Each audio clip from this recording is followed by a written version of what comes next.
Sí, a veces cuesta entender, pero bueno, es sí, hay que hacer el esfuerzo. Es el desafío del momento. Sí, hay que ¿no? hacer el esfuerzo. Intentar entender. Vamos a hablar sobre el presupuesto con Hernán Lecher. Hernán es director del CEPA, del Centro de Economía Política Argentina.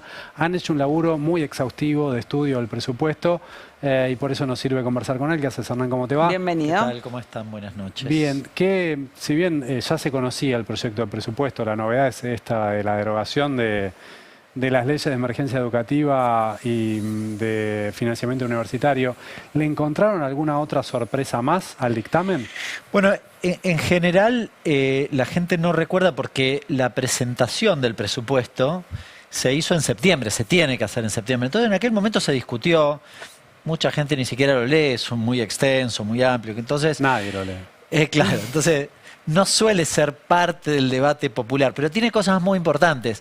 Quizás el dato o la perlita tiene que ver justamente con lo que ustedes mencionaban, lo que tiene que ver con la ley de universidades y de discapacidad, que no estaba en el proyecto original. De hecho, no recuerdo las fechas, pero no sé si no debía haber estado aprobada tal vez en aquel momento. Con lo cual, ahora lo quieren meter por la ventana para justificar algo para atrás. Hicieron, además, otra cuestión, que es que en el recinto imponen que en lugar de que se vote por artículo, se vote por capítulo.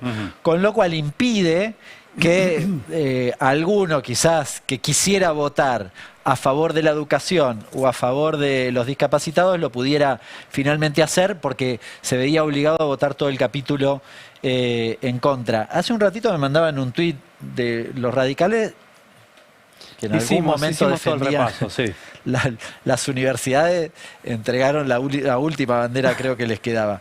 Ahora, en el presupuesto hay muchas otras cosas interesantes, dañinas, pero para remarcar. El presupuesto, a ver, en educación y ciencia, fíjense, deroga el 6% del PBI dedicado a educación. Esto tiene una historia importante, de lucha de mucha gente y demás. Bueno, lo derogan. Derogan la inversión progresiva en ciencia, que llegaba al 1%, vuela por los aires. Derogan el FONDEF, el fondo destinado a la inversión progresiva para defensa, y el fondo de escuelas técnicas. Esto de las escuelas técnicas para mí es central. Va a la par de la decisión del gobierno de masacrar a las industrias, ¿no? Es decir, claro, si no tengo industria, ¿para qué voy a tener técnicos que... A ver, las escuelas técnicas son mucho más que solo el industrial que va eventualmente, o el técnico industrial que después se dedique específicamente a eso. Ahora, en la práctica, en el presupuesto 2026, vos vas a tener, respecto del 2023, el presupuesto de escuelas técnicas es el 7%. Recortaron el 93%. Fin de la escuela técnica. Es eliminarlas, claro. La eliminación, es eliminarlas. Sí, la eliminación de la escuela técnica en la Argentina. Con todo lo que eso significa. Eliminan la escuela técnica. Eliminan la actualización, la norma de actualización de las jubilaciones, de las asignaciones, con lo cual queda el arbitrio del gobierno. Algunos me pueden decir, bueno, pero la UH la aumentaron. Sí, el salario familiar lo masacraron. Y el bono lo congelaron. Es decir, cuando les da la llave, no es que los tipos actualizan mejor que lo que daba la fórmula. ¿Qué más? Algunas partidas muy importantes. Educación y cultura, recién les decía, el recorte en términos de promedio. En el segmento es casi 50%. Educación superior, casi 35%. Becas a estudiantes, el recorte es del 80%. Fin de las becas. Fin de las becas. Fin de las becas. El CONICET, 40%. Ahora, no todo es recorte. ¿Qué partida aumenta? La CIDE. Sí, 20% en términos 20%. reales, 4% Claro. en el último presupuesto, desde que asumió Milei, 20% aumenta la CIDE. Bueno, está claro la intencionalidad que plantean. Y ahí hay algunas cosas, cuando uno combina esta norma con lo que tiene que ver con la reforma laboral, que vos ves que, vieron que el gobierno se infla el pecho y dice, nosotros bajamos impuestos. No, bajaste impuestos solo para un segmento minoritario. Es casi un análisis binario. A veces digo, che, no seré demasiado genérico. Pero es que es así. Es decir, está el quebranto, la actualización por inflación de los quebrantos. Para el que está del otro lado es básicamente que las grandes empresas no paguen 3.000 millones de dólares. A eso agréguenle lo que está en la reforma laboral, que es impositivo, que son 2.200, 2.300 millones de dólares de baja de alícuota, de ganancias. Baja de alícuota de contribuciones son otros 2.200 millones. 350 millones más o menos lo que bajás de el impuestos internos a bienes suntuarios y embarcaciones, aeronaves. El que nos está escuchando dice, pero yo no pago ninguna de esas cosas. No la pagaste nunca. No estoy hablando ni de lo que ya hicieron con las retenciones y demás. Solo esto, casi 10.000 millones de dólares. 10.000 millones de dólares. Es una locura. Vos el otro día, si yo mal no recuerdo, cuando cambian el esquema de bandas y anuncian que la banda superior va a actualizar al ritmo de la inflación, vos decías, se cae el ancla cambiaria, solo les queda el ancla salarial y el ancla fiscal, lo que implica más ajuste para todos y es lo que estás contando en este presupuesto. Claro, es coherente con eso. Es decir, si alguno del otro lado cree, por ejemplo, que la reforma laboral le va a dar beneficio, la reforma laboral es la confirmación del ancla salarial. Claro. ¿Bien? Es la confirmación de ese ancla. Hay un programa, ¿vieron? Que se llama Las Tres Anclas. Sí. Bueno, quedó una. En realidad, si la fiscal, la salarial no incluía, así claro. que... Ellos nunca aceptaron que el salario era un ancla. No, bueno, pero cuando vos haces un ajuste como el que hicieron, porque alguien lo tiene que pagar, y básicamente los que lo pagaron fueron los trabajadores, en sus activos o pasivos, bueno, hola, ¿qué tal? El ancla monetaria, ¿qué se creen que es? Y la fiscal, cuando recortaste los jubilados, ¿cómo se llama? Es bastante básico que alguien contraargumente eso, pretendiendo decir que no lo hicieron, es una estupidez. Ahora, el problema ahora es que eso lo hicieron a la par del ancla cambiaria. No voy a reivindicar el ancla cambiaria porque a todas luces era insostenible ese esquema. El problema es que ahora, como a todas luces era insostenible, lo que hacen es la banda superior, porque lo que nos preocupa es la banda superior. Hoy le pregunta a algunos chicos que trabajan con nosotros, ¿dónde está la banda inferior? Ni saben, nadie sabe. Le pregunto a cualquiera, nadie sabe. Bueno, la superior está más o menos 800 pesos está, no sé. Sí, claro, debajo de 1.000 seguro. Entonces, lo que nos preocupa es la superior, y la superior tiende a subir, con lo cual, a subir a la par de la inflación. Es cierto que puede fluctuar, pero el margen se lo da el incremento de la banda superior, con lo cual puede subir el tipo de cambio, y es bastante probable que tienda a subir a la par de la inflación. Olvídate del ancla inflacionaria, perdón, del ancla cambiaria como ancla de la inflación. Si no está esa, las únicas que quedan son el ancla fiscal, que con estas merma de ingresos, de recaudación, significa que la motosierra no terminó. Todavía más, claro. Y el ancla salarial, que además, dicho de manera sencilla, los salarios no le pueden ganar a la inflación, porque si no van a tener inflación o van a tener tensiones sobre precios. Claro. Este es el problema, con lo cual, tachala doble, no va a pasar. No es que han decidido tener un poco más de inflación para tener un poco más de actividad. Bueno, es una buena reflexión. En realidad, mi hipótesis, y esto tengo algún matiz con algunos colegas,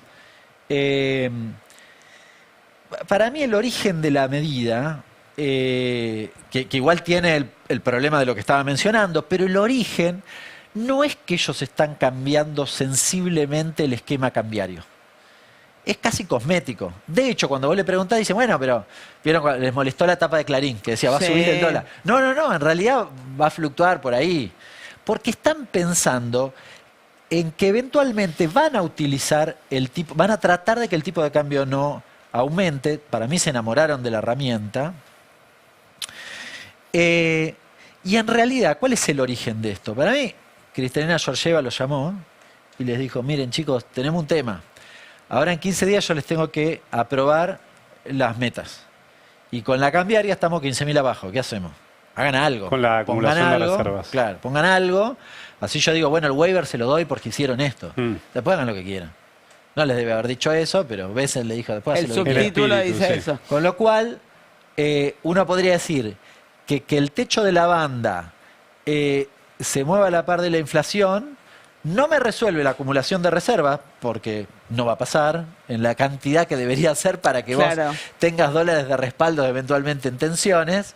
Y para mí van a seguir en la misma senda, con lo cual algo me desdigo de lo anterior, digo, van a seguir utilizando el tipo de cambio como ancla a contramano de lo que dicen. Bueno, de hecho, viste que justo antes de tomar esta decisión, de repente, los que están mirando todo el tiempo esos números detectaron que el Tesoro estaba vendiendo dólares en el mercado único de cambio. Bueno, pero está comprando en bloque por otro lado, ¿no? Pero, ¿y cómo se explica eso? Bueno, porque les interesa. A mí no me parece eso, no, yo no tengo una crítica al respecto, porque si vos querés tener el tipo de cambio más o menos en una senda, bueno, es legítimo, es una herramienta.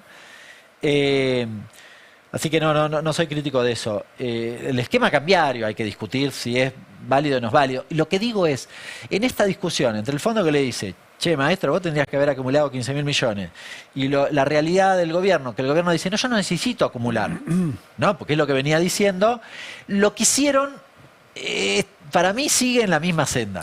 En mi opinión hay otros colegas que dicen otra cosa. Es para o engañar o bailar un minué con el fondo que en el, Sí, porque para mí se enamoraron de la herramienta, con lo cual lo que digo es, si no, va a seguir tal vez siendo ancla cambiaria. Si no es ancla cambiaria, ancla inflacionaria, solo quedan los salarios. Si queda como ancla cambiaria, que es mi hipótesis, los salarios también van a quedar, pero el problema lo vas a tener en la cuenta corriente cambiaria. Ahora, me pasa cuando te escucho a vos y a otros economistas que cuestionan... tengo 3 preguntas para hacerte, pero te las enumero las 3 y arranco por la primera. Cuando escucho que hablan de atraso cambiario, sí, digo, ¿qué están pidiendo? ¿Devaluación? ¿De qué tipo? Y con todo lo que eso conlleva. Cuando escucho que hablan de la compra de dólares para atesoramiento, la formación de activos externos, digo, ¿qué quieren? ¿Una reinstauración de un cepo? Cuando escucho que hablan de que la deuda se ha vuelto impagable, que es un obstáculo para el desarrollo, digo, ¿qué están pensando? ¿En un default? Arranquemos por lo del atraso cambiario. ¿Cuál sería la respuesta sana a ese atraso cambiario? Mira, el problema es que esto va a terminar con una devaluación. Porque el gobierno nos depositó en este lugar. A mí me parece bastante injusto que yo tenga que explicar que no quiero una devaluación. Lo tenés que explicar. Cuando el gobierno decidió llevarnos a este lugar. Bien. Y cuando el gobierno va a terminar en ese escenario. Con lo cual, igual, a pesar de eso, voy a dar mi humilde opinión. El gobierno además dijo que no existe más el pass-through, así que no sé para qué carajo. ¿No? Podés evaluar sin que pase a precios. Claro, eso si ellos dicen eso. Sí. Ahora, yo no estoy de acuerdo en este escenario en particular. Sí es cierto que el uso de la capacidad instalada está en los niveles de 2003. Con lo cual, efectivamente tenés menos pass-through.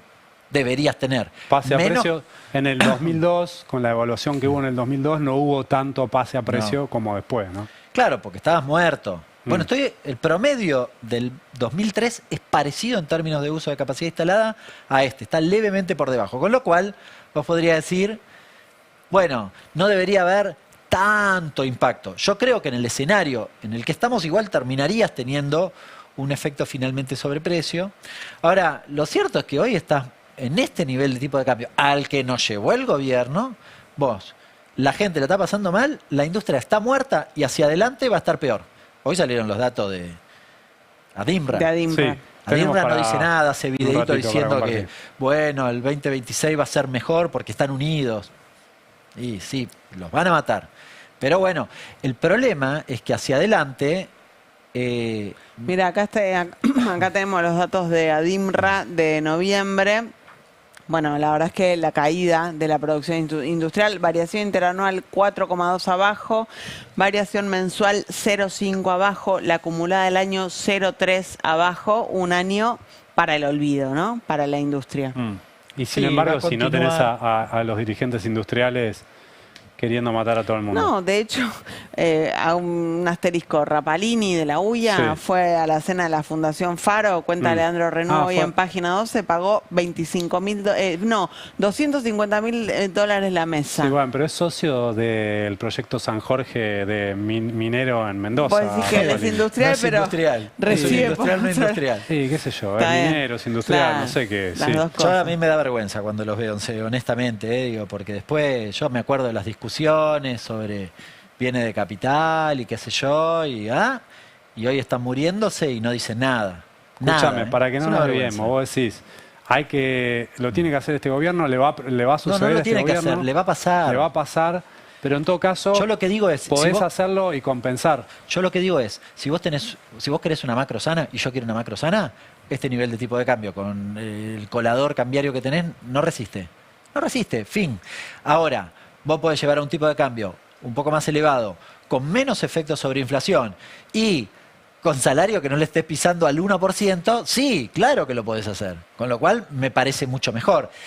El desafío es que vos hagas eso y logres un escenario de recuperación salarial sin que te pegue hacia adelante sobre inflación. En Argentina, Para hacer siempre eso, que hubo salto evaluatorio en los últimos 20, no, 25 años, bueno, por eso, pero digo, hubo aumento de la pobreza. está bien, pero los responsables que se hagan cargo. Yo lo que digo es, estoy pensando en ese escenario hacia adelante. Lo que digo es que vos tenés que anclar las expectativas. Acá, cuando hablamos de ancla de expectativas, son solo la expectativa de los grandes empresarios y nada más. Bueno, pará, ancla las expectativas en un escenario donde los trabajadores recuperen poder adquisitivo y los empresarios, grandes empresarios, también acepten eso. Ese es el desafío de un gobierno. Si no, dale. ¿Cuál es lo creativo? ¿Cuál es lo creativo de esto? De perdonarle impuestos a troche y moche a estos empresarios que cuando vos ves el balance no le va mal. ¿De qué me están hablando? Porque esto no es para la pyme. Miren, el dato del impuesto a las ganancias son 2.300 millones de dólares. La baja de la alícuota. 2.100 son solo para 15.000 empresas. Ni siquiera son las pymes, son las que pagan ganancia entre 27 y 30, perdón, que pagan 30 y pasarían a pagar 27. Son 150.000 empresas. Para eso son 200 millones a repartirse. Son $1.000 por cada una. $1.000 por cada Sí, una. es un chiste. Es joda. Sí. Chicos, al menos no usen ese argumento. Si no vos le mientan a devaluás la ya, gente. no, si corregís el tipo de cambio ya no sería tan necesario poner un cepo porque... No, la segunda pregunta está muy bien, efectivamente. Vos, a ver, la Argentina tiene dos momentos. Y en esto hay mayoritariamente consensos. Uno puede decir, dentro de 5 años, 8 años, la Argentina va a tener muchos más dólares. Entonces, vos tenés un escenario para ese momento, que el problema de ese momento es que yo me enamore de un tipo de cambio apreciado y mate la industria, pero tenga dólares y resuelva qué es lo que quiere mi ley, ¿no? Y entonces hay un 20% de la sociedad que se compre autos importados y el 80% todo muerto. Venezuela. Exacto, digo, cualquier país quieren ser Perú. Bueno, Perú. Paraguay, sí. Ahora, en el medio hay una etapa de transición. La etapa de transición, a ver, a calzón quitado, es un mix de cosas. Tipo de cambio y algún tipo de regulación. Melconian pide cepo, ¿eh? Yo quizás te discuto alguna regulación, no pondría un cepo Para para el la turismo compra de emisivo, dólares. ponele. Podés poner. Bueno, puede ser un tipo de cambio un poco más alto para el turismo, quizás para un segmento de la sociedad, qué sé yo, por nivel de ingreso. Hoy tenés, la tecnología te permite hacer algunas particularidades, qué sé yo, poner algún límite a partir de que puedas comprar hasta determinada cantidad de dólares. Hay que discutir cuál es ese mix menos nocivo y con menos efecto inflacionario vía brecha. Hay que discutir ese mix. Pero es así, a ver, no voy a andar con tapujo porque no hay diagonales que resuelvan eso. Bien. Entonces, ¿Y endeudamiento? mira, yo creo que el problema del endeudamiento es que hoy está con los niveles de digamos, de riesgo país, que el gobierno ha operado, intervenido y qué sé yo, y con la ayuda de Besen y bla, bla, bla, y la tasa internacional bajando, la tasa de la Fed bajando, tiene un color. Si eso te cambia, te arma un quilombo bárbaro. Bien, con esto quiero decir, para mí no estás en un nivel de endeudamiento absolutamente impagable. Si hubiese añorado el 8% de deuda privada en dólares que había en 2015. Porque el escenario es muy distinto. Porque el problema de eso, en realidad, ¿cuál es el problema de la deuda? Acá tengo algún matiz también con algunos colegas. El problema de la deuda es que en un país bimonetario eso te tensa sobre el frente cambiario. Ese es el problema. Entonces, cuando vos tenés quilombo con en el desequilibrio entre oferta y demanda, te pega sobre la deuda. ¿Se entiende? O la deuda se te vuelve una mochila de plomo. Pero vos mirás otros países y la Argentina no es que está súper endeudada, pero este es el problema. El problema es que la Argentina tiene un problema de desequilibrio entre oferta y demanda de ¿Y dólares. el vencimiento de enero, cómo pensás que lo pagan? ¿Llegan bien? Es interesante eso. Ellos hicieron una licitación medio floja, para la expectativa que ellos mismos habían generado, porque tal vez me lo decía hace 2 meses y te decía, bueno, juntaron 1.000 millones. Caputo dijo, no, yo tengo para pagar porque los bancos me dan. Bueno, ahora no está tan claro. Entonces, parece que la operatoria va en otro sentido. Dice, bueno, quizás manoteo algo del swap.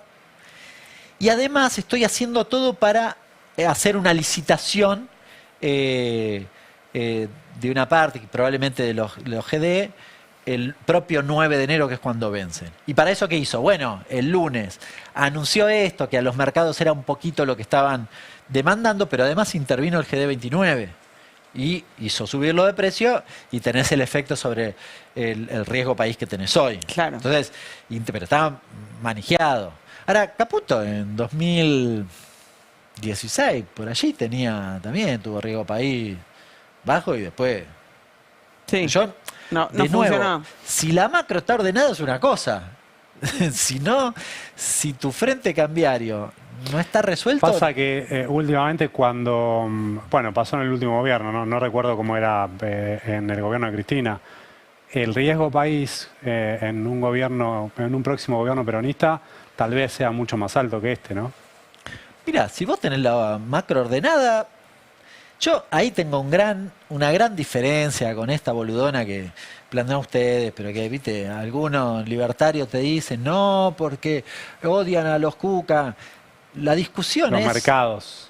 Bueno, la discusión es si vos tenés una macroordenada, no tenés una macroordenada y las condiciones de repago que eventualmente puedas llegar a tener y generar en ese recorrido. A mí lo que me parece es que la Argentina puede tener una macroordenada no entregando a la gente, que es lo que quiere hacer este gobierno. Partiendo del punto, tomando esto como punto de partida, vos decís tener una macroordenada. Vos hoy tenés equilibrio fiscal.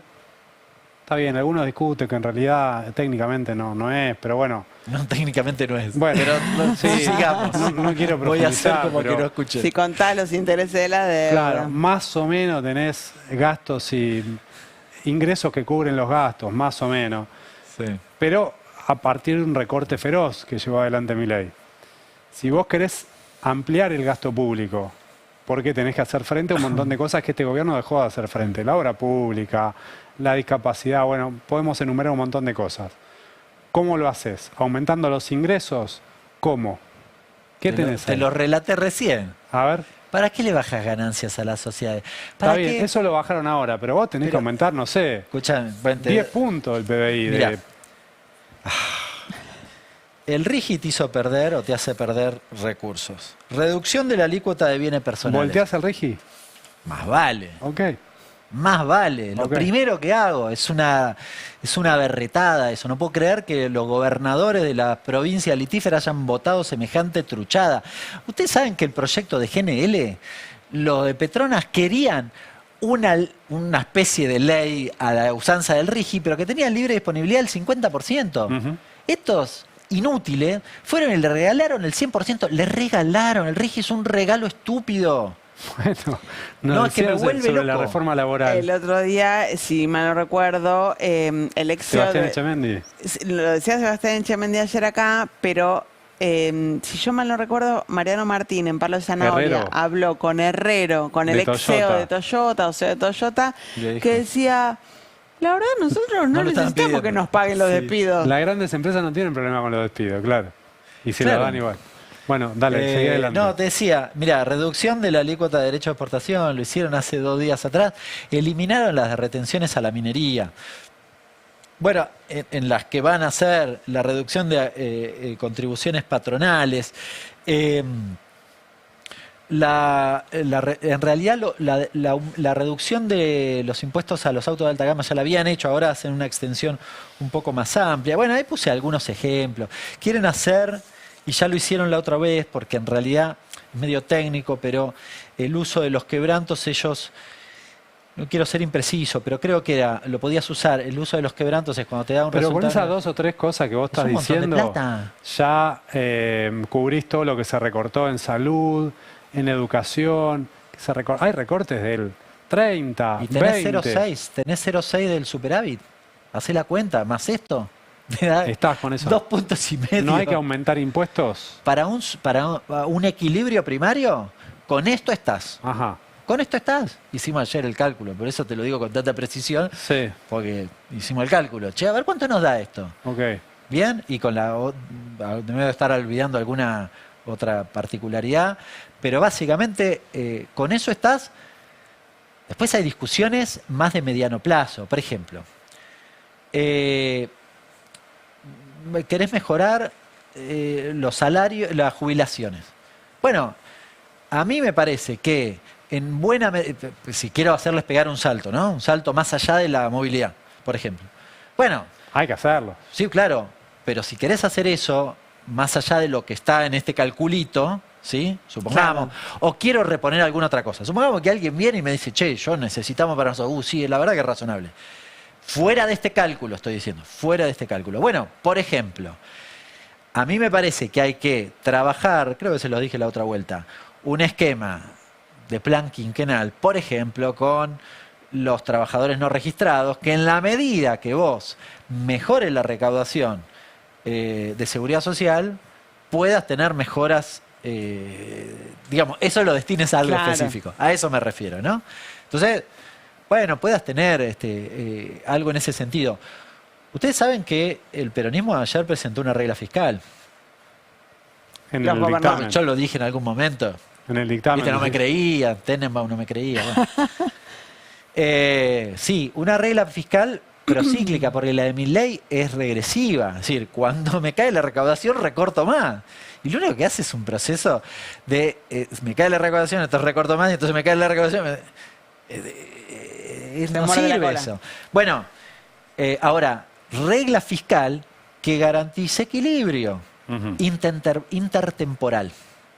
No me acuerdo el que Milei cita para justificar el equilibrio, habla de una regla fiscal intertemporal. ¿Esto qué es? Bueno, que quizás me da superávit el primer año, el segundo tengo margen para tener déficit y dedicarlo a algo que tengo pendiente. Estoy usando el del año anterior. ¿Sí? Claro. Intertemporalidad. Entonces, razonable. Una regla fiscal razonable. Brasil tiene eso, chicos. Hernán, muchísimas gracias por haber venido. Muchas gracias por venir. Y por tu trabajo, que lo usamos muchísimo. Bastante, ¿no? le choreamos al CEPA, pero de todo el equipo del CEPA. Lo citamos, obviamente, por supuesto. Gracias.